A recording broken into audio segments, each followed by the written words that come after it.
El título de mi ponencia es Arqueología de los Llanos de Mojos, la riqueza está en su diversidad, y tiene que ver con que empecemos a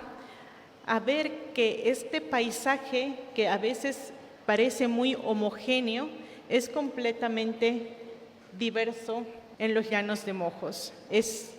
casi todo el departamento del Beni, y ustedes saben que corren tres ríos principales, ¿no? El Mamoré, el Guaporé y el Itenes, y ambos van a desembocar en la cuenca amazónica. Es por eso que nosotros tenemos mucha relación con lo que pasa también fuera de las fronteras del departamento del Beni. Nos interesa también saber qué es lo que pasa en Brasil, en Perú, en toda la Amazonía. Pero los Llanos de Mojos y el departamento del Beni tiene principal importancia porque es un centro de diversidad lingüística, con casi 8 diferentes lenguas, familias lingüísticas y 11 grupos aislados. También es muy importante porque tenemos 14 áreas protegidas, 18 territorios indígenas y 3 sitios Ramsar. Y además, más del 50% de los pueblos indígenas hasta la actualidad en Bolivia se concentran en este departamento. Y es muy importante resaltar también la importancia que tiene los Llanos de Mojos para entender esta interacción que se da entre los Andes y la Amazonía. Para aquellos que han estado en Rurrenabaque, al oeste de los Llanos de Mojos, saben que uno fácilmente visibiliza los Andes. Y también cuando estamos en el Itenes podemos ver también o hacia Riberalta para allá la Amazonía. Cuando ustedes ven este mapa, es un mapa lingüístico y ustedes pueden apreciar dónde se encuentra Bolivia. Podemos ver una cantidad de diferentes colores, ¿no? Rojo, amarillo, y ahí están los cayubaba, los canichanas, las lenguas arawak, las lenguas tupí, y ese es el centro de diversidad lingüística. Y una de las preguntas más importantes que tenemos los arqueólogos es saber cómo se desarrolla esa diversidad, cómo se origina esa diversidad, cómo se mantiene esa diversidad y cómo estas diferentes culturas interactuaban en el pasado y permanecen en el presente. Hay un texto muy antiguo que fue escrito por Orellana en 1704, que lo pueden leer ustedes en la pantalla, y hablando de los Llanos de Mojos dice: compónese todo ello, como queda dicho, de multitud de naciones con diversidad de lenguas diferentes. Y habla de muchas lenguas y que además estas son muy desemejantes, y hace que la comparación, tan desemejantes como la castellana de la hebrea. Es decir, esta diversidad que nosotros hablamos de lenguas es una diversidad que ya les llamó la atención a los españoles, a los jesuitas, cuando llegaron a colonizar las tierras benianas. Los Llanos de Mojos ya desde 1960, posiblemente, cuando Denevan saca su primer libro sobre la geografía cultural de los Llanos de Mojos, empieza a ocupar un lugar muy especial en la arqueología de Sudamérica, porque se da a conocer una gran riqueza de diferentes monumentalidades. Y nosotros podemos ver que cuando los arqueólogos a nivel Sudamérica hablan del impacto que tuvo el hombre en la geografía, en el paisaje de toda Sudamérica, vemos que los Llanos de Mojos siempre está así marcado en rojo, ¿no? Tanto para las personas, los grupos que piensan que la Amazonía ha sido fuertemente impactada en el pasado, como para otros que no. El día de hoy vamos a escuchar la ponencia de José Capriles, que nos va a hablar justamente sobre las islas de bosque, una investigación que está llevando a cabo junto con nuestro colega Humberto Lombardo y otro grupo de arqueólogos, que nos muestran que justamente estas islas son la muestra de la ocupación, una ocupación muy temprana. Y después de esa ocupación que comienza hace más o menos 8.000, 10.000 años atrás, tenemos ocupaciones que se podrían pensar que son los primeros inicios de monumentalidad, cuando se empiezan a construir pequeños montículos de hasta 2 metros de altura, donde aparecen, nosotros podemos ver estos montículos de apenas 1 hectárea, bastante pequeños y un poco altos, que están a orillas de los ríos, en este caso del río Yacuma. Y lo que podemos ver es que estos sitios presentan una de las cerámicas más tempranas para los llanos de Mojos, ¿no? 4.000 años antes de Cristo, 4.000 años antes del presente, es decir, hace 4.000 años, 2.000 años antes del presente, son las fechas que tenemos, y que es muy interesante porque llenan un vacío de un momento en que habían las islas de bosques, y posteriormente aparece esta pequeña monumentalidad ya con el uso de cerámica, una cerámica que además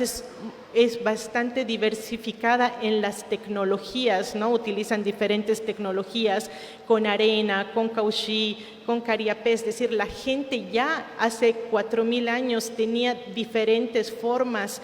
tecnológicas de hacer cerámica, y luego comienza esta gran diversidad monumental que hoy en día conocemos como la riqueza de los llanos de Mojos, y que podemos ver que, por ejemplo, al sureste se encuentran los montículos monumentales de la cultura casarábe, al noreste las zanjas, y sobre todo eso vamos a ver un poco de los ejemplos que tenemos gracias a una tecnología que se está haciendo cada vez más accesible y que nos ha cambiado en la arqueología completamente la manera de percibir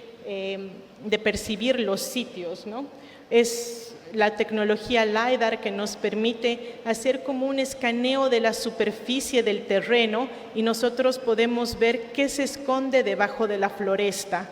Y en este sentido, los mapas que tenemos desarrollados en diferentes partes de los llanos de Mojos nos muestran qué tan grandes son esos sitios, con qué se conectan. Y les muestro acá, por ejemplo, que cerca de los lagos en Reyes, al oeste de los llanos de Mojos, hemos encontrado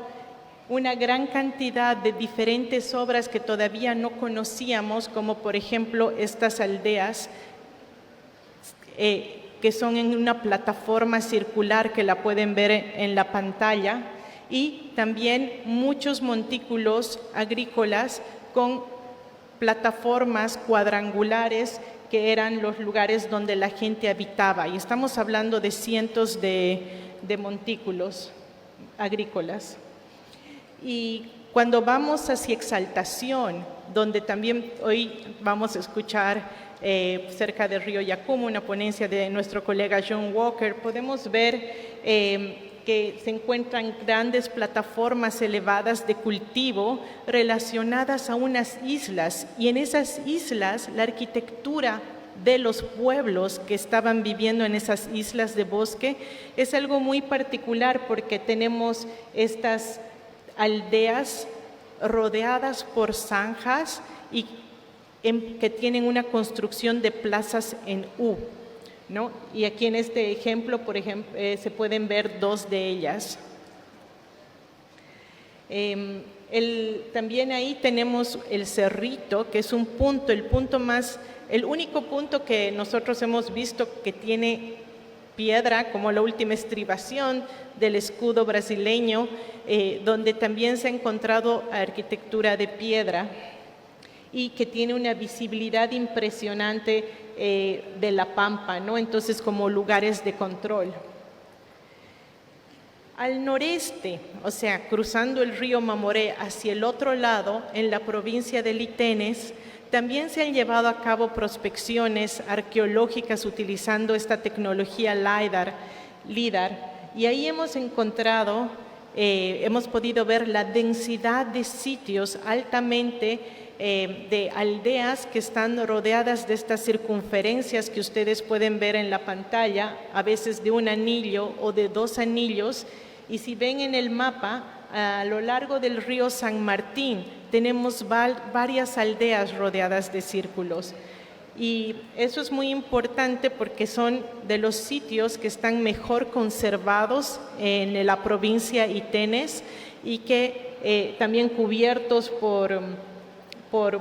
el bosque, y cuando la tecnología LiDAR es aplicada, vemos que esas zanjas circulares no están solas, sino están dentro de un sistema compuesto de otras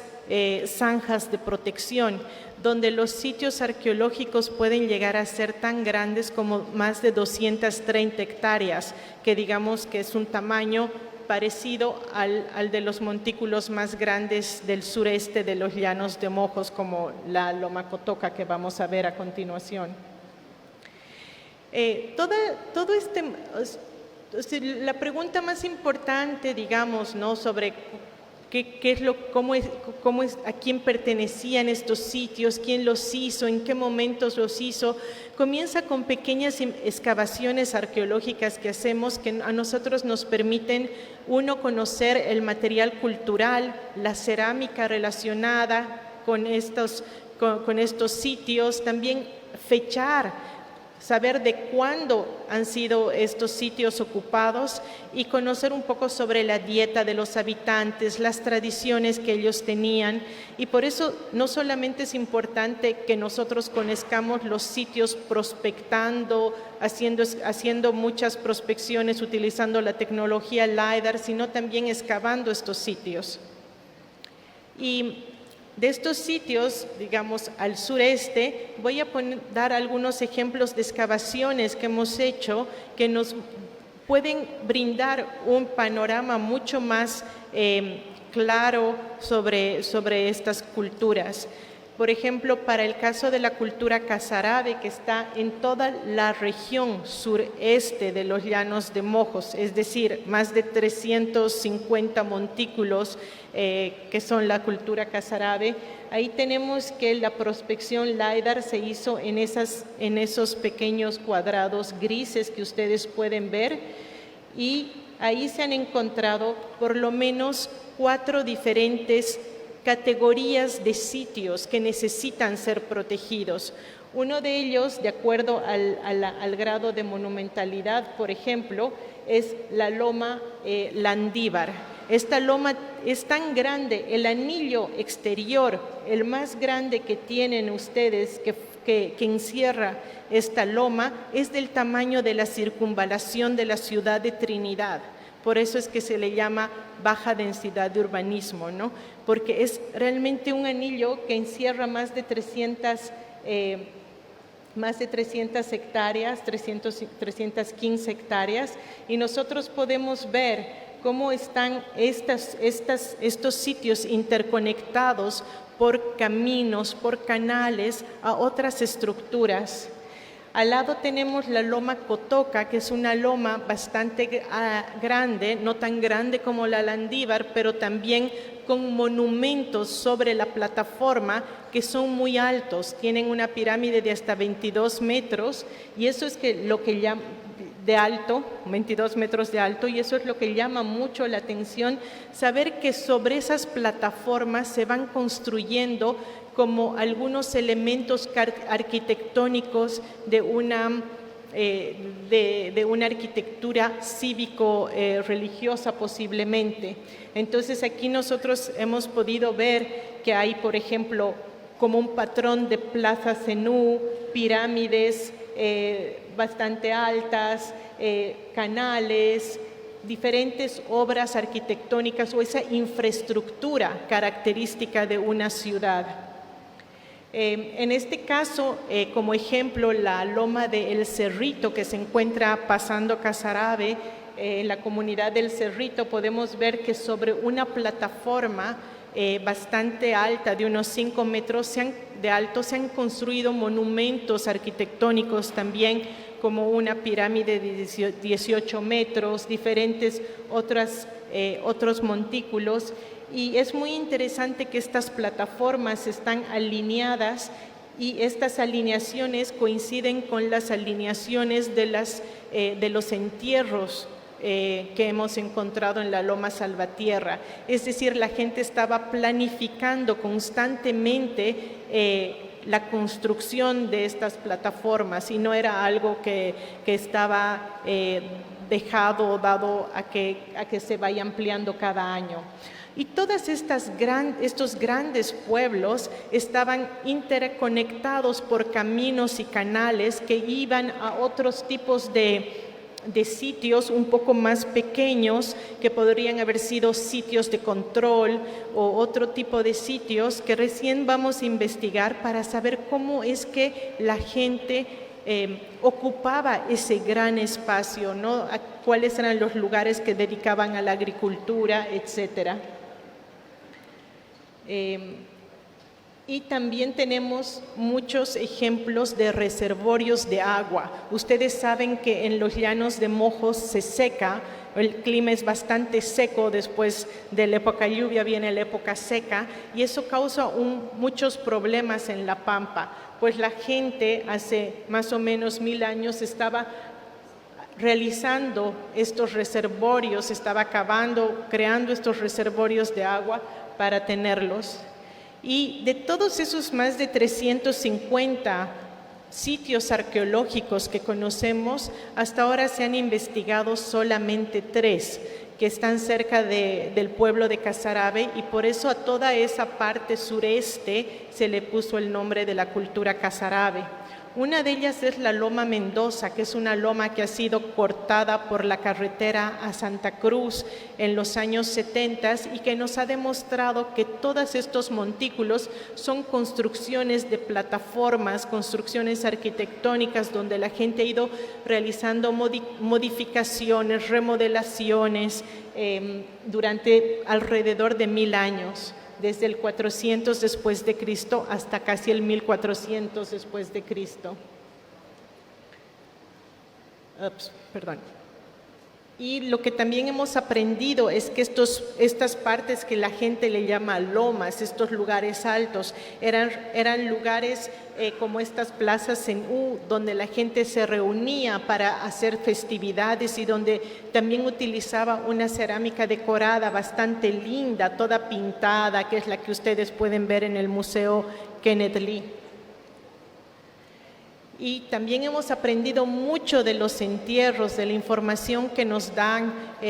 justamente los patrones enterratorios. Sabemos que los niños estaban siendo enterrados en urnas, que había una orientación de orientación en la posición de los entierros, y también podemos ver que hay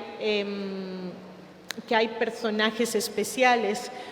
Por ejemplo, podemos ver que hay niños que han sido encontrados de 7, 8 años y de 5 años y de 13 y 14 años, ya con flautas de hueso, que nos demuestra que esta gente ya tenía cultivada toda ese arte de la música que hasta el día de hoy sobrevive, y que, bueno, uno de los ejemplos más lindos es el arte del ensamble Mojos, ¿no? Y también que han habido personajes especiales en una jerarquía mayor, donde había gente que estaba utilizando adornos de metal, collares con dientes de jaguar, y que tenían una posición interesante en la sociedad precolombina, ¿no? Algo que también va a aportar esta ley de patrimonio arqueológico que nosotros requerimos es para frenar y más que frenar, prever que piezas como esta que estoy mostrando, que se encuentra en el mercado negro, que se está ofreciendo constantemente, las placas de metal de la loma, de una de las lomas, pueda seguir esto estando a la venta, ¿no? O sea, si tendríamos una ley que protege, por ejemplo, este tipo de materiales que no deberían salir de los sitios arqueológicos, de los departamentos, de los reservorios como los museos, y en este caso esta placa nos demuestra justamente que viene de una loma porque tiene la misma iconografía de la cerámica de las lomas, ¿no? También tenemos personajes que son mujeres que han estado, que tienen también un cargo especial, digamos, por la cantidad de ofrendas que ellas tienen, como collares de sodalita traídos desde Cochabamba. Entonces nosotros podemos ver esa interacción que ya tenían los llanos de Mojos con los Andes, por ejemplo, pero también con la Amazonía, porque también hemos encontrado piedras como la amazonita que viene desde el otro lado del Guaporé. Y aquí en esta tabla ustedes pueden ver, cuando ustedes siempre hablan, ¿no? La gente encuentra y habla de hemos encontrado canillangas, pues es porque las poblaciones precolombinas eran también personas bastante grandes, ¿no? Tenemos un promedio de varones de hasta 1,70 centímetros de alto, y en el caso de las mujeres de 1,60. Entonces nos habla también de lo bien alimentados que estaban. Y los estudios que se han hecho sobre la alimentación de estas poblaciones, ahí se han encontrado que comían maíz, yuca, maní, pero es importante recalcar que también se han encontrado una gran variedad de palmeras y de frutales en estas herramientas. Es decir, ellos, además de hacer una agricultura, tenían un manejo integrado del bosque, y un bosque que hasta el día de hoy nosotros lo conservamos y lo disfrutamos. Y bueno, gracias a que estamos tanto tiempo trabajando en este hermoso departamento, es que también hemos podido lograr que muchos de los estudiantes de la UMSA, que ahora también algunos de ellos están en la Universidad de Bonn, puedan empezar a desarrollar sus propias investigaciones en los llanos de Mojos. Y yo estoy segura y confiada de que muchas de las generaciones que estoy viendo aquí en este auditorio puedan seguir los pasos y dedicarse a la investigación, al cuidado de patrimonio, porque estamos viendo que hay tanto al este, al oeste, al norte y al sur, y en todas las latitudes de los llanos de Mojos, una gran diversidad de sitios. Por lo tanto, yo solamente quisiera aclarar algo. No es una cultura, son muchas culturas, no es una civilización, son muchas civilizaciones, y tenemos que estar orgullosos de esa diversidad, porque yo creo que no hay un departamento que tenga tanta diversidad de culturas hasta el día de hoy, y que en el registro precolombino nosotros podemos verla. Y pensar también que el paisaje que hoy en día nos permite tener estas más de 10 áreas protegidas, 14 áreas protegidas con una riqueza de biodiversidad impresionante, es gracias a la herencia de estos pueblos que han vivido gestionando el territorio, gestionando los recursos de una manera inteligente, y que no nos han dejado un desierto ni mucho menos, sino nos han dejado un paisaje biocultural muy rico que debemos cuidarlo. Muchas gracias.